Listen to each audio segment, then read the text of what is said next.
తదుపరి సింహరాశి వారికి ఈ వారమంతా కూడా చాలా అనుకూలంగా ఉంది.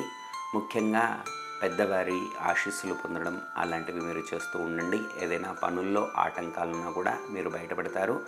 శనికి సంబంధించినటువంటి ఇబ్బందులు కనబడుతూ ఉన్నాయి. గురుబలం మీకు చాలా చక్కగా ఉంది, కానీ శనికి సంబంధించినటువంటి ఇబ్బందులు అలాగే రాహుకేతువులకు సంబంధించినటువంటి ఇబ్బందులు మీకు ఎదురయ్యేటువంటి అవకాశాలు ఉన్నాయి. కనుక మీరు ఏదైతే మానసికంగా మనస్సుకు తీసుకునేటువంటి ఏదైతే నిర్ణయాలు ఉంటాయో వాటిని మనస్సుతో ఆలోచించేటువంటి నిర్ణయాలు, ప్రేమ వ్యవహారాలు కానీ, పెళ్ళికి సంబంధించినటువంటి వ్యవహారాలు కానీ, ఇంట్లో పెద్దవాళ్లకు తల్లిదండ్రులకు సంబంధించినటువంటి వ్యవహారాలు కానీ చాలా ఆచితూచి నిర్ణయం తీసుకోండి. అలాగే మీకు ఉద్యోగంలో చాలా చక్కటి ఫలితాలు వస్తున్నాయి. ధనము లభిస్తూ ఉంటుంది. మిగిలిన అన్ని వ్యవహారాల్లో కూడా మీకు చక్కటి ఫలితాలు కనబడుతూ ఉన్నాయి. మీరు ఇష్టదేవత స్మరణ చేసుకోవడం, అలాగే ఇంటి దేవత ఆలయాన్ని ఒకసారి మీరు సందర్శించడం ద్వారా మీకు శక్తి లభిస్తూ ఉంటుంది. ఆధ్యాత్మిక శక్తి మీకు లభిస్తూ ఉంటుంది. ఆత్మవిశ్వాసం పెరుగుతూ ఉంటుంది.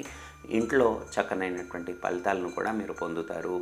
ఇంట్లో శుభకార్యాలు అయ్యేటువంటి సూచనలు ఉన్నాయి.